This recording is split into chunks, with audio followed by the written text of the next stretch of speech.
South India shopping mall the wedding మంత్ర సరికొత్త wedding collection south India shopping mall.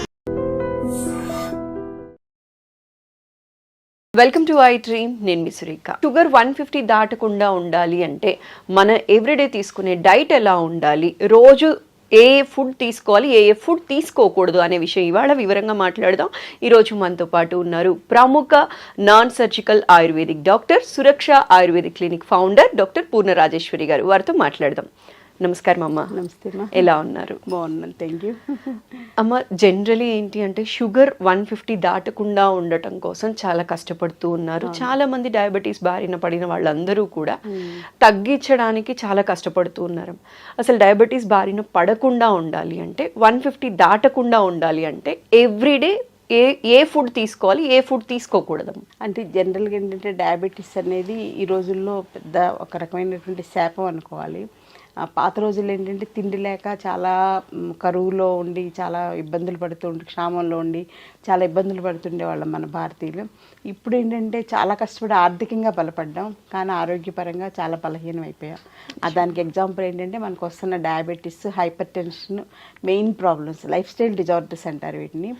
అలాంటివి చాలా ఉన్నాయి మనకి. ఆస్మా కానీ, ఒబిసిటీ కానీ, ఇవన్నీ చాలా వస్తాయి. అవన్నీ నెక్స్ట్, కానీ ఫస్ట్ అండ్ ఫార్మోస్ట్ డయాబెటీస్ అనమాట. ఎందుకంటే తినడానికి ఉండదు, ఏం తినడానికి ఉండదు. ఏది తినాలన్నా నోట్లో పెట్టుకోవాలంటే భయంగా తినవలసి వస్తుంది. కొంతమంది చాలా స్ట్రిక్ట్గా ఫాలో అయిపోతారు, ఇంకా వాళ్ళు తినడానికి ఏం ఉండదు అనమాట. అసలు అంత డ్రై ఇదిలో ఉంటారు, అంటే కరువులో ఉన్నట్టుగా, ఉపవాసంలో ఉన్నట్టుగా ఉంటారు అనమాట. అందుచేత కొంచెం ప్రణాళికాబద్ధంగా ఆహారాన్ని వాళ్ళు ప్లాన్ చేసుకుంటే మంచిగా ఆరోగ్యంగా తీసుకోవచ్చు. టేస్టీ ఫుడ్ కూడా తీసుకోవచ్చు. ఓకే. అంటే జనరల్గా టేస్టీ ఫుడ్ అంటే ఎలాగో అనారోగ్యకారకం అని చెప్పేసి వాళ్ళు భయపడతారు, కానీ ఇంట్లోనే కొన్ని టేస్టీ ఫుడ్స్ కూడా మనం చేసుకోవచ్చు. ఇందులో కొంచెం వీలైనంత వరకు చెప్పడానికి ప్రయత్నం చేద్దాం. సో ముఖ్యంగా ఏంటంటే వాళ్ళు ప్లాన్ చేసుకోవాల్సిన ఆహారంలో క్యాలరీస్, కార్బోహైడ్రేట్స్ అందరూ చెప్పేది తగ్గించేసేది అనేది చాలా ఇంపార్టెంట్. ఆ తర్వాత ఏంటంటే ప్రోటీన్స్ ఎక్కువగా ఉండాలి. తర్వాత అందరూ చాలామంది పట్టించుకోని విషయం ఏంటంటే పీచు పదార్థాలు ఎక్కువ తీసుకోవాలి. సో ఫైబర్ రిచ్ ఫుడ్, పీచు పదార్థాలు ఎక్కువగా ఉండే ఆహారం తీసుకోవడం వలన డయాబెటీస్ని మనం మేనేజ్ చేసుకోవచ్చు. డయాబెటీస్ తగ్గడం అనేది ఏమి ఉండదు, మేనేజ్మెంటే. మనం మేనేజ్మెంట్ని కరెక్ట్గా మేనేజ్ చేసుకోగలిగితే చాలు అనమాట. అది చాలు. మెడిసిన్స్ ఎక్కువ వాడకుండా, మెడిసిన్స్ వీలైతే లేకుండా కనుక డయాబెటీస్ని మనం మేనేజ్ చేసుకుంటే మోస్ట్ సక్సెస్ఫుల్ పర్సన్ అని చెప్పేసి మనం అవార్డు ఇవ్వచ్చు అనమాట. లేకపోతే ఏంటంటే ఇన్సులిన్ డిపెండెన్సీ అవుతుంది, మెట్ఫార్మిన్ విపరీతంగా వాడుతున్నారు, గ్లైసిఫేజ్ మెడిసిన్స్ విపరీతంగా వాడుతున్నారు, ఇంకా స్ట్రాంగ్ మెడిసిన్స్ కూడా వాడవలసి వస్తుంది. ఆ మెడిసిన్స్ వల్ల సైడ్ ఎఫెక్ట్స్ చాలా ఎక్కువ ఉంటాయి, భయంకరమైనటువంటి సైడ్ ఎఫెక్ట్స్ ఉన్నాయి. కాబట్టి అవి తక్కువగా వాడుకునేలాగా మన డైట్ ప్లాన్ అనేది ఇంపార్టెంట్. మీరు అడిగిన డైట్ ప్లాన్ చాలా అవసరం అమ్మా. At the same time exercise plan కూడా చాలా అవసరం. ఎక్సర్సైజ్ అనేది మోస్ట్ ఇంపార్టెంట్. థర్డ్ ఫ్యాక్ట్ ఏంటంటే స్లీపింగ్ హ్యాబిట్స్. సో ఆహారం, వ్యాయామం, నిద్ర, ఈ మూడు కనుక కరెక్ట్గా ప్లాన్ చేసుకుంటే, ఆయుర్వేదంలో ఏంటంటే ఒక శరీరం మనిషి ఆరోగ్యంగా ఉంటారంటే త్రిస్తంభాలు అంటారు. త్రిస్తంభాలు ఏంటంటే ఆహారం, వ్యాయామం, నిద్ర. ఈ మూడు కరెక్ట్గా మేనేజ్ చేసుకుంటే ఎటువంటి వ్యాధులు రాకుండా ప్రివెంటివ్ కేర్గా మనల్ని మనం హ్యాపీగా ఉంచుకోవచ్చు, హెల్దీగా ఉంచుకోవచ్చు. అట్ ది సేమ్ టైం వ్యాధులు వచ్చినా కూడా మన మేనేజ్మెంట్ అనేది ఈజీగా ఉంటుంది అనమాట. సో దానికి ఏంటంటే ముందు ఫస్ట్ పాయింట్ డైట్ గురించి చూద్దాం. డైట్లో ఎర్లీ మార్నింగ్ లేచిన వెంటనే మంచినీళ్ళు తాగడం అనేది ఫస్ట్ స్టెప్. వీలైతే గోరువెచ్చటి నీళ్ళు తాగడం. తర్వాత సెకండ్ పాయింట్, రాత్రి కొంచెం పడుకోబోయే ముందు కొంచెం మెంతులు, జీలకర్ర, ధనియాలు నానబెట్టేసుకుని ఉదయం ఫస్ట్ డోస్గా మంచినీళ్ళు తాగడం అయిపోయాక 7-8 మధ్యలో ఈ నీళ్లు తాగేయడం అనేది ఇంపార్టెంట్. తినగలిగితే నమిలేసేసి మింగేసేయచ్చు. మెంతులు కానీ, ధనియాలు కానీ, జీలకర్ర నమిలి తినడం అంటే కొంచెం కష్టంగా ఫీల్ అయ్యేవాళ్ళు జస్ట్ ఆ వాటర్ తాగినా కొంతవరకు బెనిఫిట్ ఉంటుంది. ఒకవేళ తాగలేకపోతే దాంతో కొంచెం డికాక్షన్ లాగా, టీ లాగా పెట్టేసేసుకుని అందులో కొంచెం అల్లం ముక్క కూడా వేసుకుని, కొంచెం దాల్చిన చెక్క కూడా యాంటీ డయాబెటీస్గా బాగా పనిచేస్తుంది. వేసుకుని తాగడం అనేది ఒక టీ లాగా అనమాట. అంటే మామూలు మనం తాగే టీ పౌడర్తో టీ కాకుండా ఇలా టీ లాగా తాగేయచ్చు గోరువెచ్చగా. తర్వాత 9 లోపల బ్రేక్ఫాస్ట్ ఏంటంటే ఇడ్లీ లాంటివి సాఫ్ట్ ఫుడ్స్ కామన్ అని కదా, ఇడ్లీ కానీ, ఉప్మా కానీ అలాంటివి. సో ఇడ్లీ మామూలు ఇడ్లీ. ఉప్మా మాత్రం బొంబాయి రవ్వ ఉప్మా కాకుండా మొక్కజొన్న రవ్వ ఉప్మా కానీ, లేకపోతే ఎల్లో కలర్లో ఉంటుంది ఒక రకమైన రవ్వ, బన్సీ రవ్వ అంటాం, అది కానీ, లేకపోతే గోధుమ రవ్వ ఉప్మా కానీ, ఏదైనా ఎక్కువ క్వాంటిటీ కాకుండా ఒక 2 to 3 ఇడ్లీస్ సైజ్ అయితే అలా మామూలుగా 4 ఇడ్లీస్ తినేవాళ్ళు 3 ఇడ్లీసే తీసుకోవాలి. దాంతో పాటుగా ఏంటంటే వెజిటబుల్ సలాడ్ కానీ వెజిటబుల్ సూప్ కానీ తీసుకోవాలి. అంటే ముఖ్యంగా క్యాబేజ్ ఫైబర్ బాగుంటుంది కాబట్టి క్యాబేజ్ బాగా తీసుకోవచ్చు, క్యారెట్ వేసుకోవచ్చు, బీన్స్ వేసుకోవచ్చు, ఇంకేదన్నా మనకు అవకాశం ఉంటే వేసుకుని అవన్నీ ఉడకబెట్టేసేసుకుని అది కొంచెం ఉడకనివ్వాలన్నమాట. కొంచెం ఒక 5 minutes ఉడికాక అది వడకట్టుకుని సూప్ లాగా తాగేయచ్చు లేదా సలాడ్స్ లాగా తీసుకోవచ్చు. అందులో టేస్ట్ కోసం కానీ కొంచెం ఉప్పు వేసుకోవచ్చు, కొంచెం నిమ్మరసం కూడా వేసుకోవచ్చు, కొంచెం మిరియాల పౌడర్ కూడా వేసుకోవాలి. మిరియాల పౌడర్ కూడా డయాబెటీస్కి మంచిది కాబట్టి అలా తీసుకోవచ్చు. అది బ్రేక్ఫాస్ట్ టైంలో అంటే ఇడ్లీ క్వాంటిటీ కొంచెం తగ్గించుకుని ఆ ప్లేస్లో సలాడ్స్ తోటి ఫిలప్ చేసుకున్నాం అనమాట. అది ఒకటి. నెక్స్ట్ 11 o'clock ఆ టైంలో ఆఫీస్కి వెళ్ళినా పక్కన ఒక బాటిల్లో మజ్జిగ చేసుకుని పట్టుకెళ్ళాలి. ఆ మజ్జిగ కూడా ఏంటంటే రాత్రిపూట ఒక 1/2 liter పాలు తోడుపెట్టేటప్పుడు అందులో ఒక 2 స్పూన్లు మెంతులు వేసేసి తోడుపెట్టేసేయాలి. సో మెంతుల్లో ఉండేటువంటి యాంటీ డయాబెటిక్ యాక్షన్ అంతా కూడా ఆ పెరుగులోకి వచ్చేస్తుంది. సో మళ్ళీ పెరుగు వాడకూడదు. పెరుగు వల్ల కూడా డయాబెటీస్ పెరుగుతుంది. మజ్జిగే వాడుకోవాలి.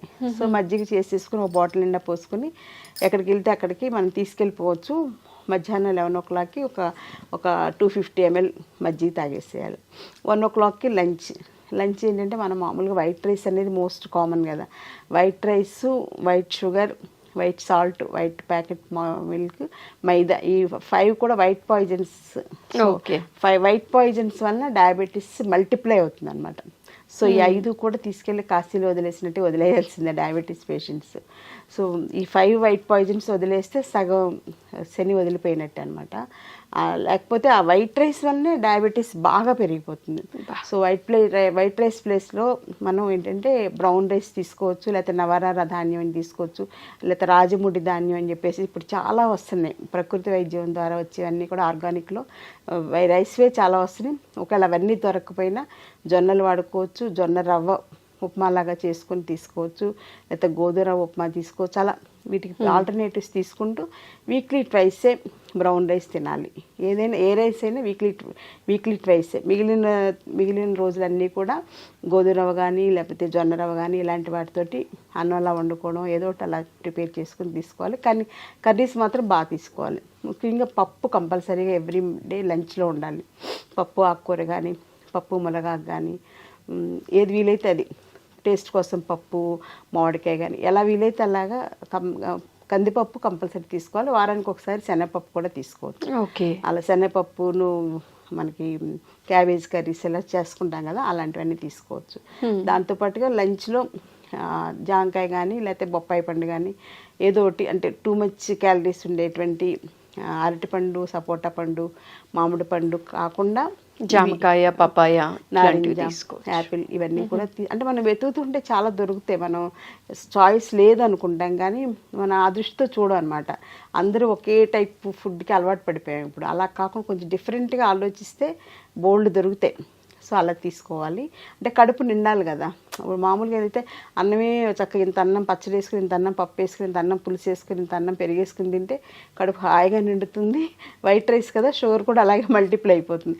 అందుకని ఏంటంటే బ్రౌన్ రైస్, గోధుమ రవ్వ అవి ఎక్కువ తినలేం, బాడీకి పట్టదనమాట. ఆ ప్లేస్కి మనం ఇలా ఫ్రూట్స్ తోటి బ్యాలెన్స్ చేసుకునేలాగా లేకపోతే క్యారెట్ లేకపోతే క్యాబేజ్ కానీ సలాడ్స్ లాగా ఏదో ఒకటి తీసుకోవాలమ్మా. తర్వాత మళ్ళీ ఈవినింగ్ 4 o'clock టీ కానీ తర్వాత ఇంకా ఏదన్నా మజ్జిగ కానీ లేకపోతే హెల్త్ డ్రింక్ అల్లం టీ తోటి కానీ అలాంటివి ఏదో తీసుకోవచ్చు. ఏమీ లేకపోతే కొంచెం కొబ్బరి నీళ్ళు కానీ అలా అయినా పర్వాలేదు. కొబ్బరి నీళ్ళు తీసుకోవచ్చు, ఎక్కువ తీసుకోకూడదు, కొంచెం తీసుకోవచ్చు. అంటే న్యాచురల్ ఫుడ్స్ కాబట్టి పర్వాలేదు, తీసుకోవచ్చు. ఆ రకంగా మేనేజ్ చేసుకోవాలి. డిన్నర్ మాత్రం వీలైతే మానేసేయాలి. అంటే రైస్ ఇవన్నీ కూడా మానేసేయాలి. ఒకవేళ తినకుండా ఉండాలేనంటే చపాతీని కొంచెం కూర ఎక్కువ తీసుకోవాలి. తోటకూర కానీ పొట్లకాయ కూర కానీ సొరకాయ కానీ అట్లా ఎక్కువ కూర వేసేసుకుని అందులోకి 1-2 చపాతీలతోటి సరిపెట్టుకోవాలన్నమాట.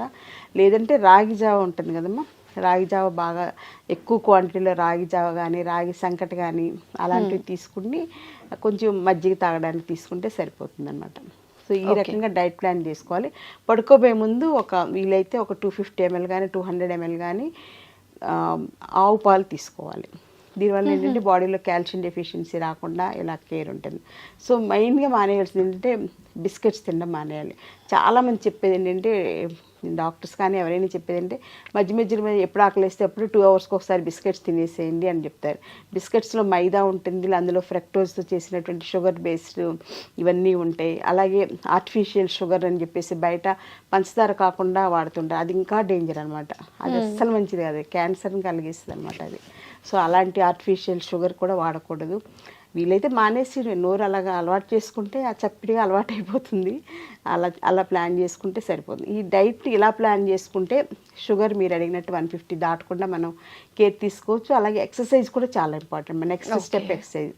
అలా ఎక్సర్సైజ్ మంచిది కదా అని ఎక్కువ ఎక్సర్సైజ్ చేయడం కూడా మంచిది కాదు. ఎక్కువ జిమ్కి వెళ్ళిపోవడం, ఎక్కువ వాకింగ్ చేసేసేయడం, ఎక్కువ యోగా చేసేసి అతి సర్వత్ర వర్జేత్. సో కొంచెం ఒక 20 to 30 minutes వాకింగ్. చిన్నవాళ్ళు అయితే బ్రిస్క్ వాకింగ్ చేయొచ్చు, కొంచెం పెద్దవాళ్ళు అయితే ఒక మాదిరిగా ఎండ తగిలేలాగా. ఎండ తగలడం అనేది చాలా ఇంపార్టెంట్ శరీరానికి, అదొకటి చాలా ఇంపార్టెంట్. తర్వాత ఏంటంటే యోగా కూడా ఇంపార్టెంట్. యోగాలో స్పెషల్ ఆసనాస్ ఉన్నాయి, పశ్చిమోత్తాసనం, ఇలాంటి ధనురాసనం, ఇలాంటివన్నీ కూడా ప్యాంక్రియాస్ మీద, తర్వాత మూత్రపిండాలు ఉంటాం కదా, కిడ్నీస్ మీద పనిచేసేలాగా ఉంటాయి.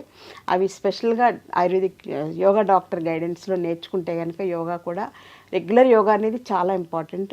అలాగే ప్రాణాయామ సెషన్స్ ఉంటాయి, breathing exercises. So breathing exercise అని ఏంటంటే అందరూ అనుకున్నట్టు ఊపిరితిత్తులకి ఆక్సిజన్ అందడమే కాదు, ప్రాణశక్తి కూడా అందుతుంది అనమాట. అందుకే దాన్ని ప్రణవ ప్రాణాయామ అంటారు అనమాట. సో అలాంటి చెప్పే యోగా డాక్టర్స్ చాలామంది ఉన్నారు. అలాంటి యోగా క్లాసెస్ కూడా ప్లాన్ చేసుకుని 1 month గురువు పర్యవేక్షణ నేర్చుకుని తర్వాత వాళ్ళకి వాళ్ళు చేసేసుకోవచ్చు. సో థెరప్టిక్ యోగా చెప్పేవాళ్ళు కూడా డాక్టర్స్ చాలామంది ఉన్నారు. అందులో డయాబెటీస్ కోసం స్పెషల్గా ప్లాన్ చేసుకోవాలి. సో వాకింగ్ చేసుకోవాలి, ఎండ తగిలేలాగా యోగా చేసుకోవాలి, ప్రాణాయామం చేసుకోవాలి. ఎక్సర్సైజ్ అనేది 1 hour మినిమం. అలాగే ఆఫీసులకు వెళ్ళిన వాళ్ళు కూడా మధ్య మధ్యలో ఎప్పుడు గ్యాప్ దొరికితే అప్పుడు సుఖ ప్రాణాయామ కానీ ఏదో ఒకటి ప్రాణాయామ ప్రాక్టీస్ చేసుకుంటే చాలా మంచిది అనమాట. వైటల్ పవర్ పెరుగుతుంది మనలో ప్రాణాయామం వలన. సో దీంతో పాటుగా సౌండ్ స్లీప్. నైట్ 9:30 to 10 లోపల పడుకోవాలి. మార్నింగ్ ఫ్రెష్గా 4, 6, 7 లోపల లేవాలన్నమాట.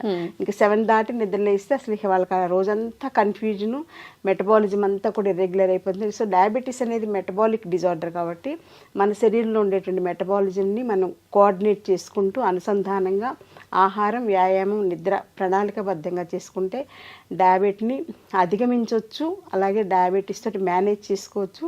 డయాబెటీస్ వల్ల సో మెనీ కాంప్లికేషన్స్ వస్తాయి అన్నమాట. అంటే ముఖ్యంగా రెటినోపతి, నెఫ్రోపతి, న్యూరోపతి, ఇలాంటి కార్డియోపతి, ఇలాంటివన్నీ రాకుండా మనల్ని మనం కాపాడుకోవాలంటే మీరు అడిగినట్లుగా షుగర్ లెవెల్స్ ఫాస్టింగ్లో 150 80% దాటకుండా కేర్ తీసుకోవాలి. అలాగే కొంచెం టేస్టీ ఫుడ్స్ కూడా ఇంట్లో చేసుకోవచ్చు. మనం సపోజ్ బయట చెత్త బిర్యానీ తింటూ ఉంటారు, అలా కాకుండా మనం ఇంట్లో వెజిటబుల్ బిర్యానీ, ఎక్కువ క్యాబేజ్ ఇవన్నీ ఎక్కువ వేసి, క్యాబేజ్ కానీ క్యారెట్ కానీ ఇలాంటివన్నీ వేసుకొని, బీన్స్ ఇవన్నీ ఎక్కువ వేసుకోవాలి, కొంచెమే రైస్ వేసుకోవాలన్నమాట. ఆ రైస్ వెజిటబుల్స్ ఎక్కువ ఉంటాయి అప్పుడు అలాంటి బిర్యానీ మనం టేస్టీగా చేసుకుంటే చాలా బాగుంటుంది అనమాట. బయట దొరికే వాటికన్నా కూడా. బయట ఏంటంటే వాళ్ళు కలర్స్ వేస్తుంటారు, కెమికల్స్ వేస్తుంటారు రుచి కోసం.